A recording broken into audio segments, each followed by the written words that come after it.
What we gonna do if we don't speak the same language? What we gonna do if we don't speak the same language, baby?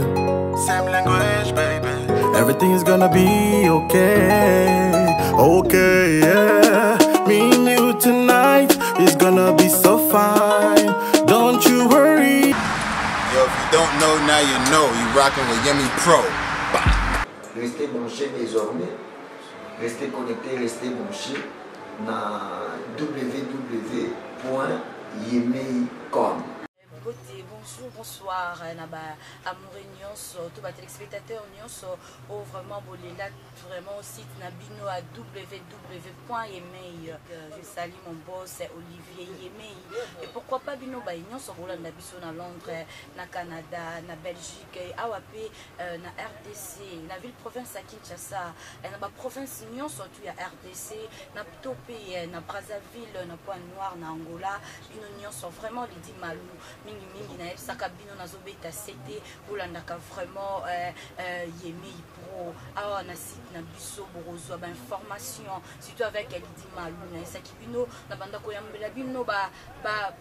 dans mutu nyonso mutu catégorie nyonso akoleka awa na émission nanga azala musicien azala artiste peintre azala député ministre mutu tout vraiment akoleka awa na émission na biso et lelo Yemei Pro ko surprendre moko artiste musicien wana vraiment nakotanga kombo na été mais kaka tingi na représenter bino ye moko na kozana repréférer ye moko apesa bino kombo na ye toko découvrir ye lokoni azo sala ndembu nini déjà a lancé na marché est zo marché te donc ako expliquer biso na ye vraiment toko sola na ye tout au long ya émission na biso oyo c'est intéressant c'est vraiment intéressant ozwa mbongo na yo osala ofuta studio ya bien osala clip ya bien okosala promotion yozwi mbongo na yo ya okendaka koluka obeta baconcert quand ozobeta baconcert wana ya 100 producteur yo mo producteur faut louer salle faut sala publicité faut luka en plus ntango osala publicité wana oza na titre nini oluka kaka obengisaka na quartier na bino bayeba okota ofele et puis na suka na ngo ba komo sengo suka ngo transport kozonga nyonso na eza ba dépense et là ba face cachée ya artiste belé ba bombela bino zo luka ba moni ya bete concert bo ba ya ke belé mais en fin de compte à dépenser à gagner le côté OK mbongo dépenser wana nzembo no bien c'est longue promotion ba bazo attendre ya go kana nzembo na yo parce que concert etika ba immortalité mais nzembo no ko tika la immortel comprendre nzembo no comme référence. Mais ma concert est comme ma référence montée. Donc concert gratuit pour un artiste et mêler oyo babanda carrière na bango donc il faut ba iba moyeni na kolega. Moi lignée moi conseil de Robino Mundi balanda pe ba conseil ya ba nga na eta calculer en fait. Nga calculer nga tala ke non on a comme le roi était oui il faut ndima. Na kokoma donc yo calculer non mais conseil ba grand yo karaté bien. Na yo kaka mais grand soit qu'on peut soper conseil moi ça niveau noté. Conseil monsieur vous avez un niveau noté conseil monsieur ça selon par rapport ndenge ya zo vivre ndenge ya zo monela ndenge ya zo vivre ndenge ya zo monela ndenge ya zo mona tena ndenge ya zo vivre donc voilà to yo ka me conseil juste pesa ya ko salela te ko donc to pona juste ka banzela nini otuki koleka vous comprenez to ponaka oyo kuti ba bazala ba beta ka musique yo yesika kolingo sala makambo ka lokola bango te okoko sala lobby tamsuko leka bango et c'est la lobby à mokoka et ça les lotés les ça des lobby pesa lobby okasa obi no kombo nini okasa na kombo na ngo ezaka chiffre 9 pourquoi chiffre 9 parce que 9 c'est la clé des nombres 9 il dit ba chiffre tout na belé en plus la chiffre sous c'est ba chiffre tout na ba chiffre donc voilà avant tout benga ba millions tout benga ba milliards donc ils ont d'abord 9 alaka ebele ko leka ba nyonso donc Robinho akangi ya suki si wana 10 donc bino nyonso ba na sima génération Robinho on est à 0 1 comme à 0 D comme à trop de polémique hein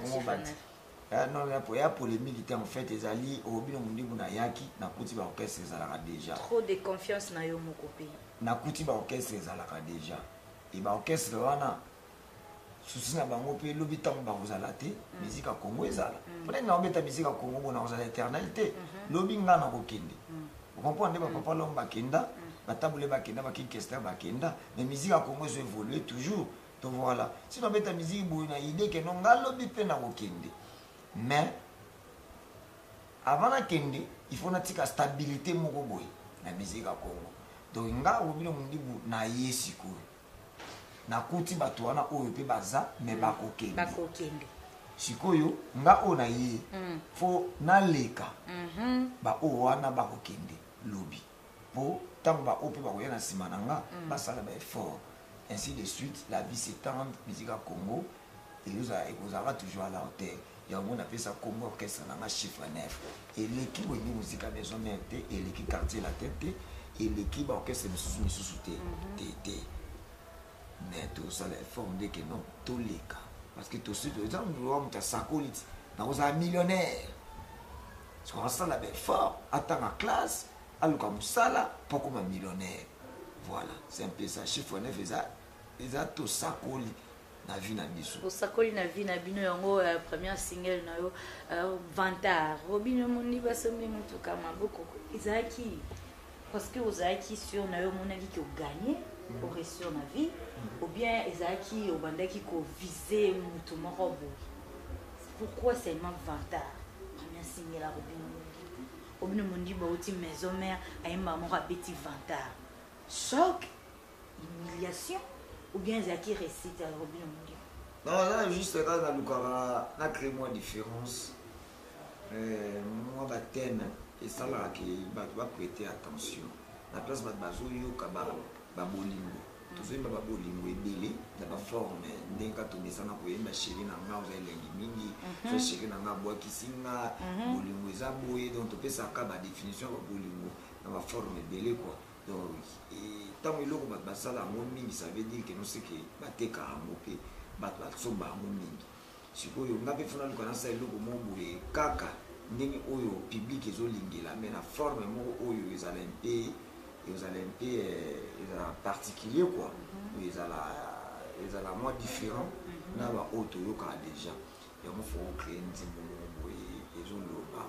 na orgueil moko boye toza juste orgueil ya mutu moko boye asombi mutuka na ye ya liboso mutu nyonso asomba mutuka na ye ya liboso mutuka ya liboso asala yango kaka maboko kaka voilà parce que ozala osombi ndako moviva ata mosude ya na ndako okola ata mosu osombi ndako lelo me ndako papa na bino eleki ndako oyo osombi lelo okozala ata mosu osombi ndako me ndako na yo ofutelaka ya liboso na vie eleki ndako oyo osombi me mutuka te mutuka ya liboso ya mutu na vie donc ezalaka mpenza donc eza basouvenir o bato bagardaka mutuka na nga liboso na vie ezalaka marke boye donc voilà oyo ya yo moko donc mutu soki asombi azangisaka te kosala mwa ndenge donc makambo oyo nalobi oyo bato ebele basoba bamitoko na bango liboso je pense que baseki mwa moke epuis bao basombi mikolo oyo baseki donc voilà yango fai koramine vi wana mais sikoyo na cadre ya bolingo ya chéri na chéri na ye quoi vraiment na cadre ya bolingo ya chéri na ye joleni mapungu nguma vraiment asepeli Vantard po bato mi balobeli nanga liki etu na Robino Mundi mpona nini kaka Vantard ndenge opesi badetail wana vraiment nayebi ki esepelisi mpe Arnold Malou baye nyonso bazolanda yo de partout vraiment na site na biso www.yemi Pro Robino Mundi buto remarqué que la générique non karande sokanga idéologie maison mère donc soko beti kaka générique ekangi mais barumba moko boye nde tozolembisa donc idéologie kaka ya vie na oyo ranson to ndenge nga eza eloko oyo bato baolingela Robino Mundi mingi nango nie te eza eloko oyo ezoteka nazoteka eza na marché na yo na boutique na yo oza na boutique na yo otekaka babiloko ebele moza ata mosusu na kati na boutique no nde basombaka ata mosusu otekaka ata mosusu pilipili otekaka ata mosusu baboîte de conserve otekaka ata mosusu bavivre frais mais bato bayaka plus mingi kaka kosomba vivre frais yo kolobake no bon poni bato baosomba matungulu mingi te bato basomba pilipili mingi te donc isiko nde na bofona luka na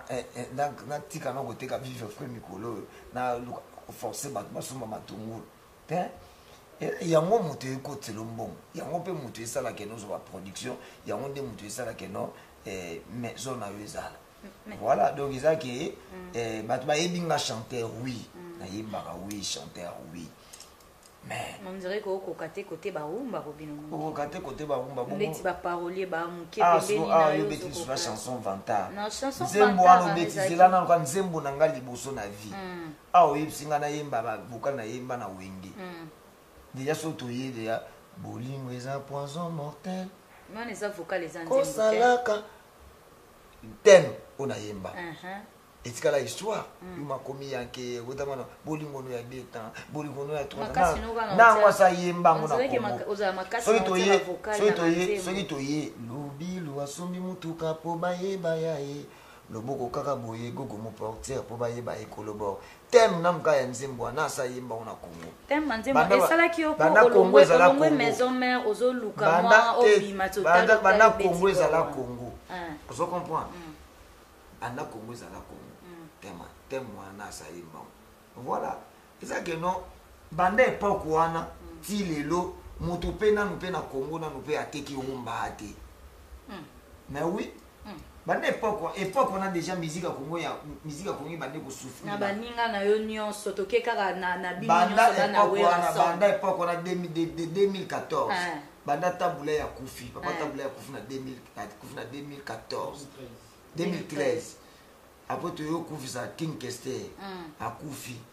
banda époque on nyonso tout et on dit que donc afrobeat na afrobeat te tolongoni nanu ba grand tokeka na génération na génération umba nini yango pe ye beti moto tokende tina bana na bino we bana na bana umba nini yango oyo bien mérité oui bravo eza oyo bimisi eza oyo bimisi benga pe chanson vantard bimisa kinga c'est le tout soki lelo lobi héritier to décrier na carrière Fabrigas faza makasi na baumba to décrier héritier to décrier par rapport à BN il y a une référence il y a nini ya to décrire par rapport à Yamado Yamado est générique oh toi tu vas blague ko on a générique on a ce que l'ingio ça non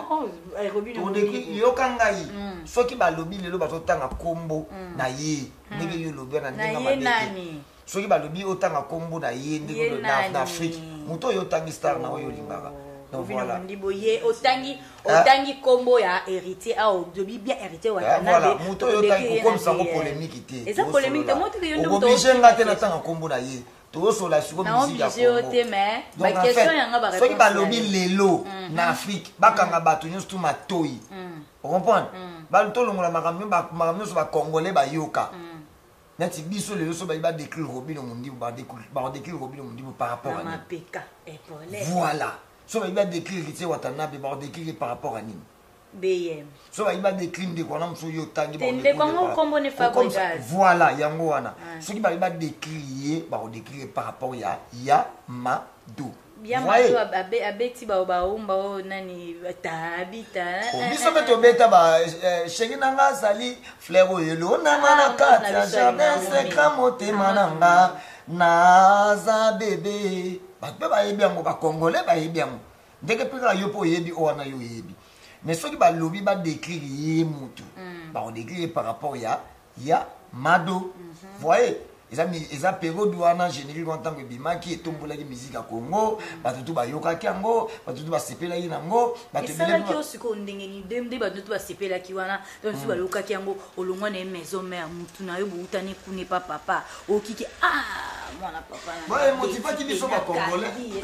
motivaki biso ndeti na part na yo motivaki biso tu ba congolais et pour faire une surtout ba congolais so les logos so des logos mo ngana congolais aux congolais mais to ba généralité non to lo ba non particularité oh mais ngai nazali fier par rapport à ça congolais et logo ndeko nanga artiste musicien congolais ezobunda libanda ezotombola bende la musique à Congo so batanga ba jeune o ba bimi mikolo yo na Afrique so tanga ba Davido to tanga ba ba whisky un jeune congolais mo pas yé na titre mo Yamado voilà et puis motivaki biso ba robino mundibu pe chana no boye pe et personne ba lotanga pe qui soit ba otanga pe na Congo ba jeune ba on écrit ba référence en fait voilà biso le to na ba référence c'est bon to betele maboko mais to ba te référence na eza rumba moko boye comprendre to le bangote voilà ngalo ba référence to bi héritier otana bi to la référence na BM ouais on a penza oui soto le bi to ba référence na soto le bi robino mundibu soto le bi robino mundibu soto le bi robino mundibu ba cha référence chana no boye jouer les ballons mettre Nicolo Robino Mundibo, tu t'es dit quoi quand on t'a battu balo baraki bananion so tu as maison mère bazwa force ya ça la orchestre na bango tango Fabregas akenda pa beta Yamado isimbe kanga babi muto isimbi c'est qui biso peto ke komika de toi-même tu te dis quoi est-ce ozana quand ya batu wana balo barango ou bien yo moko fandaka bobi ngape na mindima kina ko sala t'es force à monter banda et ça a joué au aponanga sans la musique so calcula bongo bolandi baninga ngo bato belebi balanda robino mundibu ponga pe na bato belebi balanda ngame aloba mote bato belebi robino kudu vocal moko kaka ponga kudu za ya vocal moko kaka robino kudu vocal moko so meke no simba yo pe mekaka ko sala batinda bato belebi basala et puis le bato belebi ba komo imba n'importe quoi donc malheur na bango. Et puis voilà quoi. Donc mes forces à monter ça rapport on landa te moninga saki boy. Comprends? To landa musique na yo to yo bien to travailler ngo pesi biso pe bori attention. Mais na vie na yo na carrière na ngana ko mona po yo sali nga pe no kana sala boité. Force à monter ça jour au pour na ko sala musique ya ngona force na o ya on peut déterminer. So to beta na orchestre o musique na to zo beta to bana ba te na otika la éternel. To kuta na maison mais to beta na podium mo to bana lu bateke na samité ma to tira l'éternel. Donc voilà, mon âme ta na jour na mon âme ta na temps na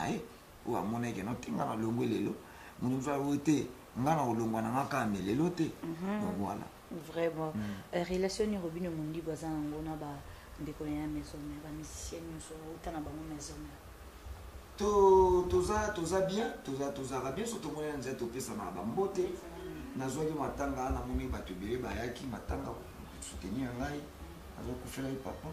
na moni presque orchestre wengi muzika mobimba yaki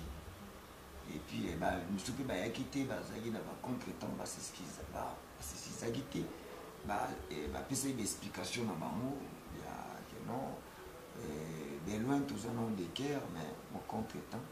donc ça veut dire que tous ça bien donc on connaît le vrai ami Nathan Bapasi voilà. Robino Mundibu outi maison mère ce total na bana wer ensemble to ba leader vraiment makasi ils a fait go la chair de poule mais to kama ka Robino Mundibu na banzi muneni nyonso asitaka mingi fali leader makasi a jité tout toke donc toke karabongo bon Didier Lacoste a leader makasi toke non to lo ba vérité non to lo ba vérité Robino Mundibu c'est le Oscar toke na bana nyonso tu ya wer ensemble ceux qui faire ego la bima qui meilleur artiste africain non JDT Mulopa au sala ranzembo oui danger ti lelo so ilo nini sala ki Robino Mundibu akoboaka ta JDT wana te akoboaka ta Babindombe te Adolphe Dominguez kutu vie na bino rien mais Robino Mundibu mingi na kama na fali bon beta na wengi musique à maison mère bien na beta et lobby que non na bona mutu musuzu longwa na yo avant ngana ya téléphone na banda ka ko boka yo on dirait mingi relation na yo mingi pas fali pour boso na boa ki yo tam so sepeli to ko porter na plainte vous na ba kam so pesa ka et tu as atanga kombo na ngate na linga tanga kombo na ngate avant atanga kombo avant atanga kombo na o il faut na yeba que olinga atanga kombo na yo voilà tout baza ba ine ba vie ba tonga nzela ba grand frère ba tonga nzela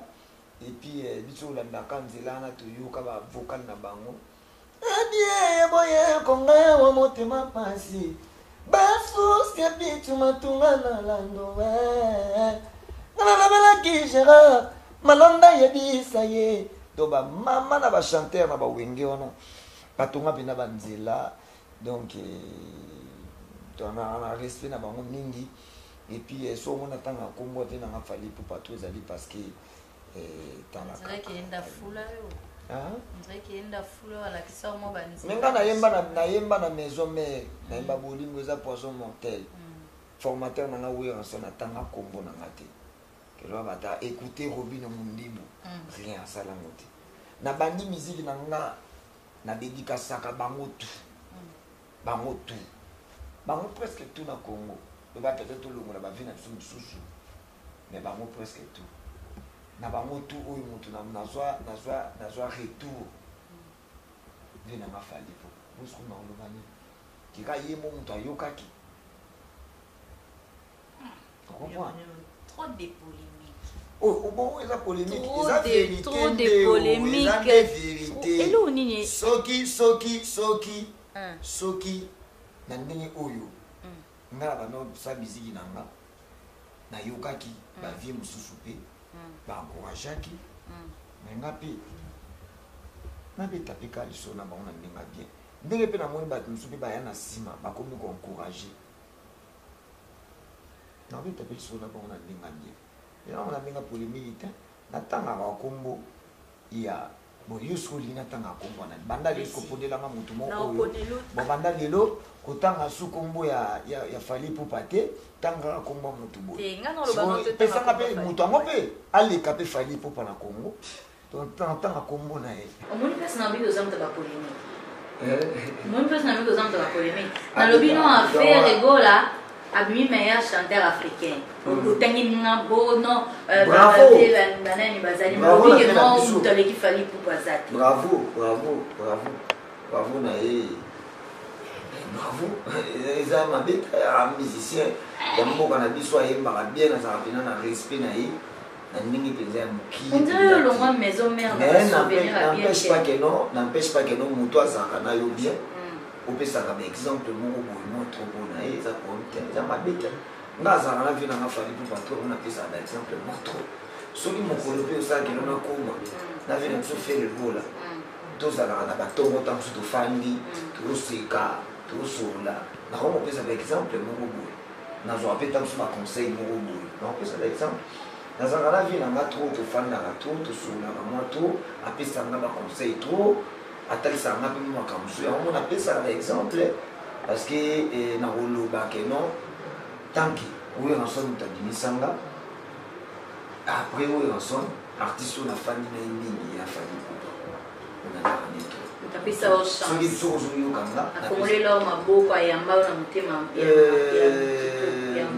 kimia ala ka bien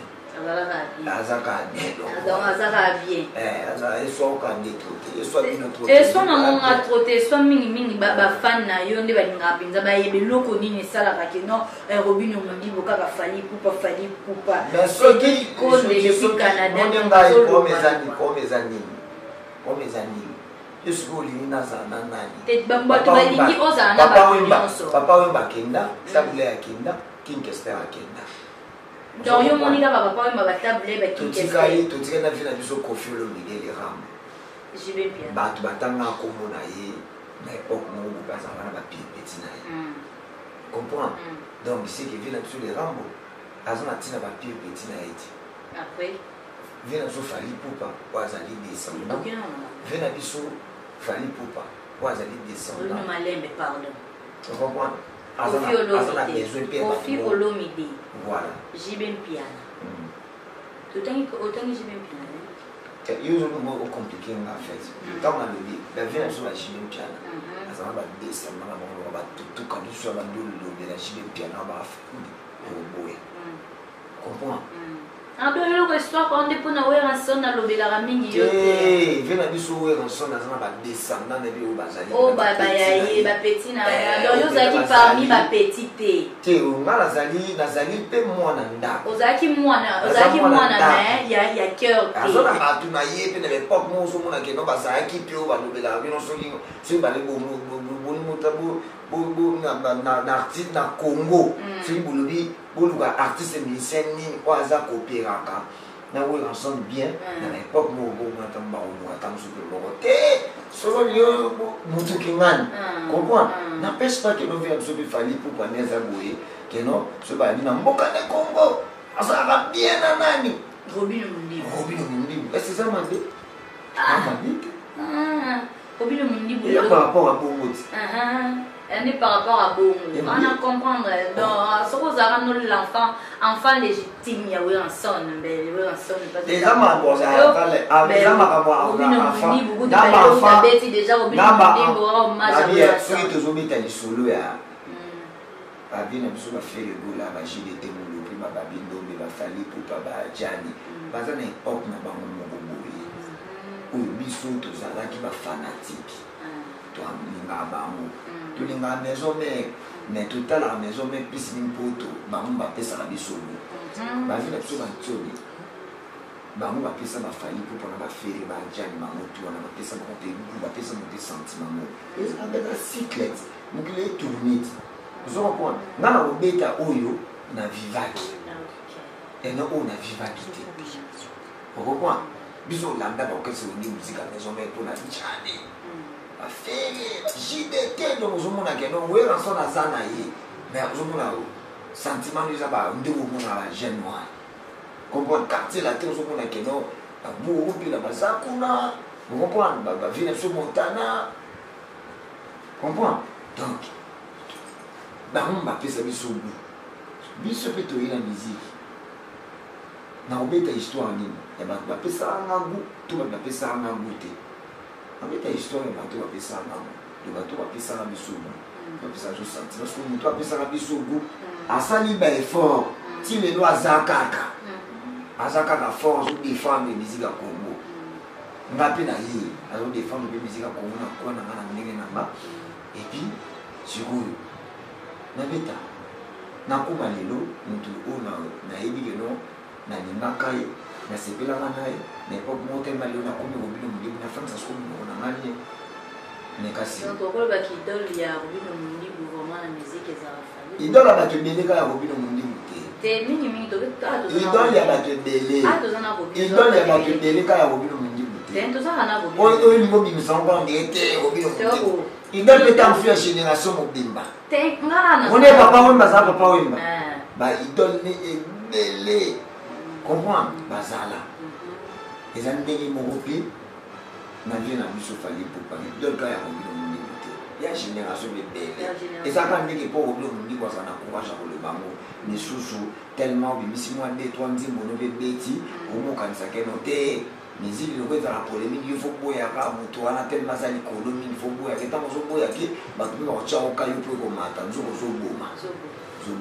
le Robino Mundibu so un peu ça pinda ta net le na bo soki na ina ke ba concert mo boya na dit non ke ba concert presque ya ba vie tout librement na ke na concert ba tout pour na polémique na mutu te voilà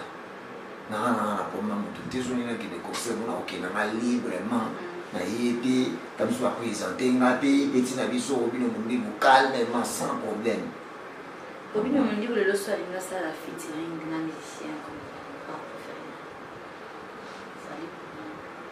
au moins il est bon de prendre on a le binateng na ngaka kumwe ko bana mate biso na bina ça la featuring na musicien d'abord musicien ka congolais des musiciens c'est la musicien on a précisé yokanano Robino Mundibu s'il vous plaît ngai na préciser na éviter ce qui Jocelyne Pambou depuis Paris a rencontré on a précisé bien Robino Mundibu so ka na poso ça la featuring na musicien congolais à ko préférer nani yokana sikola sola no featuring des alliés côté ka tant que mise ton argent ou un producteur à miser mon aïe il faut récolter vous voyez donc d'abord pour nous ça featuring artiste net dans l'album na noir et blanc na ça la featuring des anakati tout à l'heure artiste on internet batala na ba moi sur les 100 vies déjà y moi sur 100 vies yo y ça na que ça na featuring pour tout tekani pour bendanga ngapi na moto ba 100 vies to na tikala ka moto ba million total na producteur tant proposer que nous faisons ça featuring na moto kingani akokota na YouTube atalit artiste wana oui na imakae azana public comprendre na YouTube na public bosangisi force wana pesi force featuring ezali force comprendre na mboka na biso Congo so ba lobby bo bino ni producteur aye kene nda bo fosa featuring na mboka na yo Congo oh ngana otala ke producteur aye lobby fo anatika na linga ya lisusu ba producteur musubaya il faut ya teka ngapi fo na teka et l'autre aussi il faut un succès pour te côté ça ça la musique pour notre côté ça tout ça sentimenté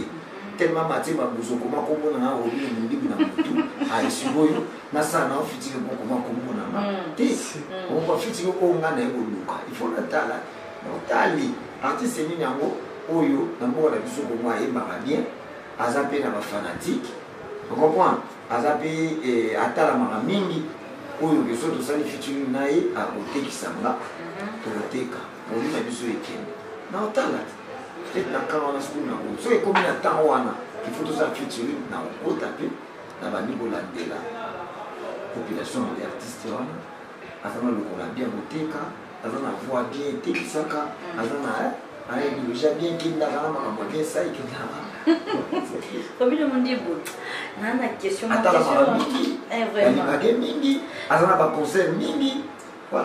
Question on a posé, mais on a posé on a souka. La bosse n'a plus Olivier Yemé depuis États-Unis arrive à tout le monde. Parfois le monde va revenir. Olivier Yemé il bosse il y a Yemé. Donc désormais donc restez connectés. Restez branchés désormais, restez connectés, restez branchés dans www.yemei.com. Donc voilà, www.yemei.com. Donc voilà, restez connectés, restez branchés parce que tout ça, on a pour ça, on a pour ça qualité. Toi, on a pour ça, ma journaliste, moi, on va retourner ma question, bonjour, la musique. Bazala bien informé quoi. Merci beaucoup. Robin Omundibu, tango luna kanengo bina kana yo moko milobela ka omemani na génération na biso oya di nouveau oyo mema la génération congolais to africain partout dans le monde. Donc il ko nini asika oyo. Bon, lo basika o ngana memi na ko batam fleza momo na ma la sika. La musique à Congo est raté et puis et l'eau est unique parce que tout ça va unique dans un monde unique dans la façon de voir unique donc voilà et puis l'eau est unique quand c'est dans le monde là nandé na yoka musique à Congo c'est quoi ndenge oyo monde na meza unique c'est que yemba musique ba ya Congo ya mo isala ka donc on nous dit pas mais mappé moi pas mais mappé moi ndenge na yo mais na auto non c'est l'effort d'avoir mais mappé makambo non la télé non ga na memi bo na ya ko télé le cas zéro album la base là album na makambo bima ba on découvrir idéologie ni elo ni on nous dit pas mais monsieur c'est un jour ko bulaka obimisa mwana na yo moko naza deya na bana bashomi meilleure danseuse na biso ya Afrique mobimba rythme mojinga donc aza bimi meilleure danseuse na monaki on na baréseaux sociaux donc voilà donc na rythme mojinga na shomi naza na bachanteur na biso ba Michel Cheni lelo bayembi na bamayaka baosete na bango Mvuluzi donc livre d'or Mvuluzi mwana ya Congo central. Voilà tout le monde dit là, toi juste quand on a vidé ma carrière, tout qui allait m'aller des filles, l'organisation tout ça, quand il va faire, quand aller vite. Est-ce qu'on a un musicien à tes cabines avec ma canne à insanité? Tu t'es dit quoi? Tant au fan d'accord, Karaboba, que nos musiques n'a pas profite trop d'insanité. Musique n'a pas profité, musique n'a pas congolaise. Bana bakomoka soni koyoka musique pembeni ya papa po bayebite musicien wana Robino Mundi po ateka akobeta tokomi kobanga nalobi en général natie en généralité donc nasangisi ba musicien nyonso soki Robino Mundi aza na bainsanité te soki yo oza wana te ntango oyoka bamizika bandeko na yo oyoka bainsanité baparent bakomoka sonia koyoka miziki pembeni ya bana tu te dis quoi tokendaka mwa mosika mwa mingi ndenge tolukaka koteka me fo kokunaka soit tokomi na nzembo no ke nzembo ezali ya moins de âge oboye comprendre wana mbo baparent bakoevite koyoka yango esika mona mbani comprendre voilà maintenant na nzembo mo mpenza nayoka ya artiste mo mpenza ya congolais artiste moka monene nasepela na nzembo na mingi mais jour mona na kati ya voiture na playlist na maka nzembo wana ebande bandobeta nakata nayebi suite nango nakata esala orienté franchement donc nakata mpenza nayebi suite nalinga nzembo wana yoka ngo soko mingi nga moko nayemba buzoba ngo nga moko po eza age na biso kwa eza babuzoba mosusu eza age mikolo mais ntango tolobaka zoba na mayele po oyebake mayele ezoexiste fosala buzoba sans buzoba mayele oyeba te eza mayele po oyebake buto ezali fomona moi makasi le prochain album non c'est pour toi on a vu ça album te le tout premier album nanga oyo nazo préparé naza en pleine préparation en noir et blanc on a fait ça fait chance à la musicienne à yo napesi bango chance napesi baartiste na bango mosusu barenkati ya orchestre chance basine batitre combien de titres toza na tosi de déborde tokomi na une affaire à 15 titres déjà mais eza par rapport à eza le tout premier album eza pe par rapport à l'inspiration base la première album noir et blanc donc noir et blanc donc oui, expliquez-moi pourquoi noir. Pourquoi noir et blanc? TV pas noir et blanc tout à l'heure. Par rapport à là, juste les filles. Là, par rapport à ma choix, tout ça libre. Noir et blanc, ça veut dire quoi? Noir et blanc. Et nous, le là libre, il y a ça la choix. La vie, vous comprenez? Donc voilà. Il n'y a pas qu'on a la télé pas noir et blanc de lobby, mais tout est pas acquis dans nous. Nous avons été dans le noir et blanc, nous avons été en couleur, le blanc couleur est comme, on appelle la couleur. Voilà. Donc, tu vas dire, c'est pour ça le choix. Le noir et blanc, nous sommes pour la mission, c'est pour la couleur, et là pour la choix des camps. Noir, ils ont représenté la partie où la raisonne toujours négativement. Quand tu penses négatif, non, tu trouveras toujours des problèmes. Et quand tu penses positivement, tu trouveras toujours des solutions dans tous tes problèmes. Voilà. Nous arrivons à tout est bien.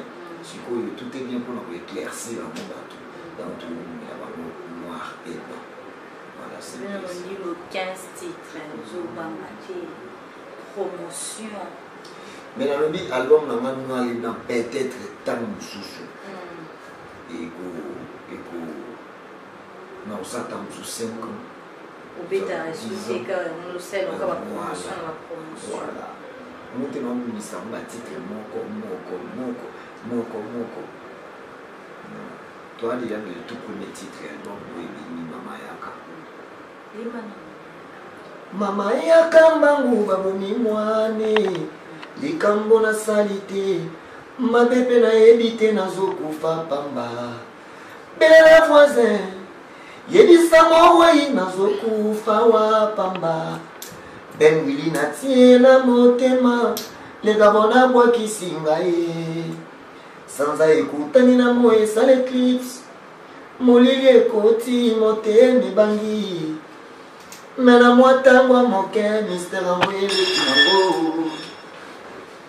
Mais déception ekutani na trahison. bolingo ekufi motema ezoki pota bolingo yango ezokauka te nalembi kolela neti peribonite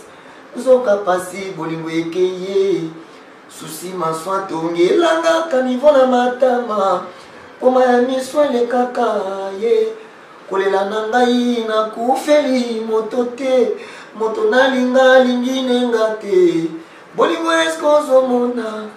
eta okomisi santa mwana moto kraba te malere nyonso se mpo nalinga kobebe mama yakambangu babomi mwane likambo nasali te mabe mpe nayebi te nazokufa pamba pele na voisin yebisa mawai nazokufa wa pamba ben wili natiela motema leka mpona bwakisi ngai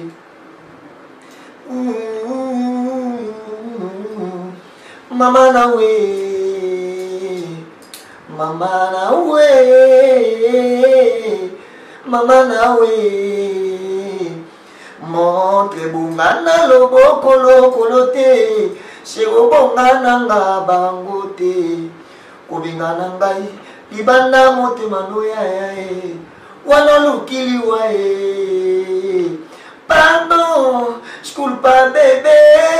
kosala bongo te pardon pardon Paul Bindu Musambali zonga bangu butu ekomi pene bebe caresse ma tendresse na yo ezomankenga wana nde baprere ya bolingo na biso wili beneka bone wili nanga bundaka bien bitumbama kofite kasi abundaka bien ben wili abundaka bien bitumbama kofite kasi abundaka bien donc voilà. Merci beaucoup, vraiment félicitations hein, déjà. Et Naïbi qui est fanatique nao donc et Billy c'est Billy on dit Arnaud Malou vraiment aller là naï au but de mon livre de tia kufa. Au but de mon livre boma ngalinga habillé papita apeka et au but de mon livre on dit que mon pour boire hein. Non la plupart. La plupart hein. La plupart au pire ça on a pu un moi t'es que nous vous boire aux casser va alimentaire na yote on suppose bon question est ça que boss nanga ben a posé non c'est pas faut répondre pas de souci vraiment répondre à la question ya boss non na biga za muto mayele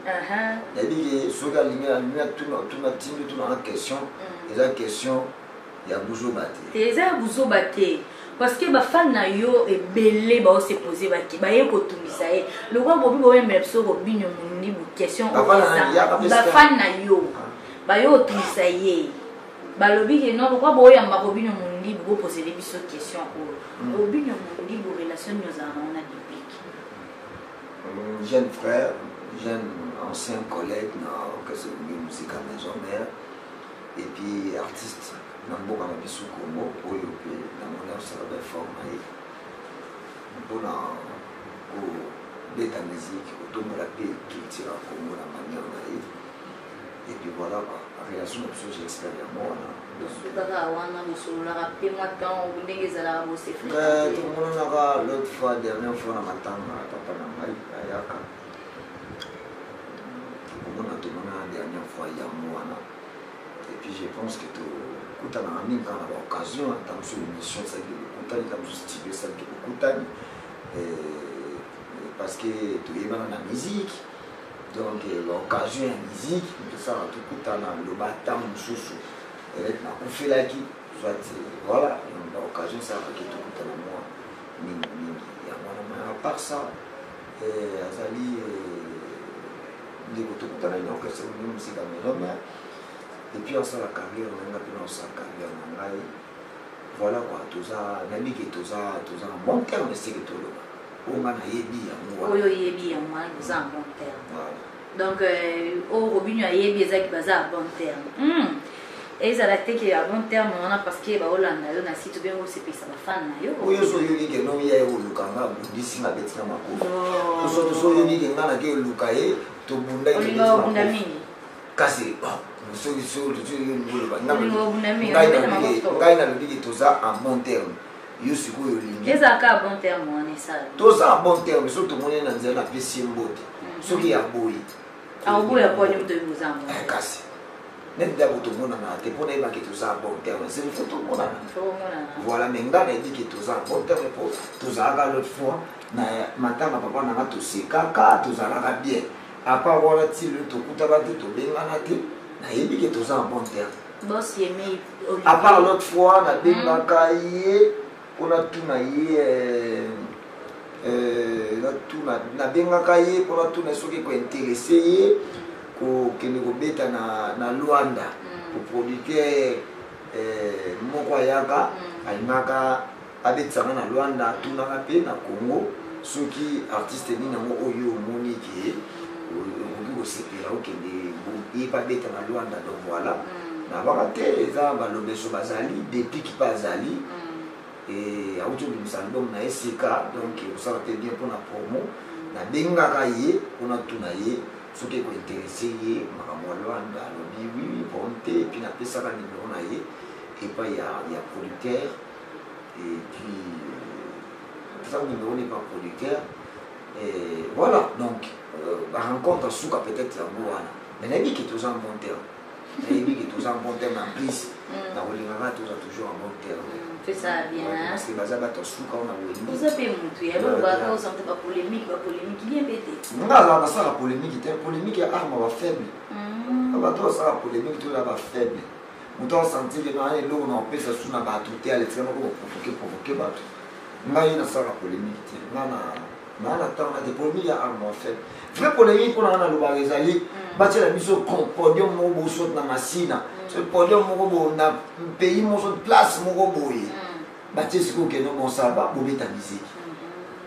nga na bandi na nga lokwa na kongo eza bato babanda baza baleve le rideau bato bazwa batrophée baya kobeta prema bato babeta bapodium minene bazeniti baolympia babeta prema nga na bandi na nga aleve le rideau nabeti epuis oyo wana mpe aya kobeta na nsima na nga epuis wana nde tokoki wana tokoki osala vrai polémique vraiment programme ya groupe programme ya groupe ezali toza na baproduction tobandi baproduction mais tobeta na kisantu tobeta na kisantu na espace mbwela donc nayebi te soki émission na bino ekota ntango nyonso ekota lelo samedi toa samedi le 7 avril 2018 tobeta na mbwela et puis le 14 tozobeta na le 14 avril tozobeta na Palme Beach na festival Femmes des Valeurs et puis après le 14 le 25 et le 20 nga na producteur na nga na kim a na matondo toke Côte d'Ivoire mpona bafeature moko eza so après tozonga toke Tanzanie après Tanzanie toke Cameroun mpona bafeature toujours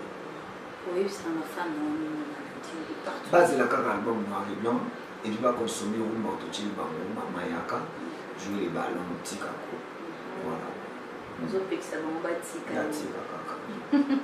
vraiment merci beaucoup Robin mon dit pour côté maintenant parce que je dois clôturer l'émission moi bah kungana wana et ça la fan na bien makasi et bien vraiment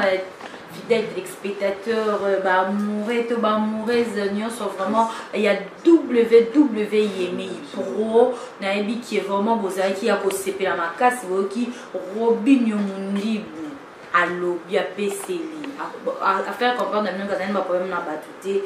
qui donc vous il a qu'à vous consommer album noir et blanc vraiment et ça l'a bien makasi n'engi bolinga reste vous consommer album naïe ça l'a vraiment bien makasi à comprendre que bah fan naïe bah ça va toujours wana et ceux qui vous suivez là qui une émission et allélo pour ça merci beaucoup d'abord le boss Olivier Yemé depuis États-Unis d'Amérique et vous pouvez s'appeler merci à Christian Digital Vumbu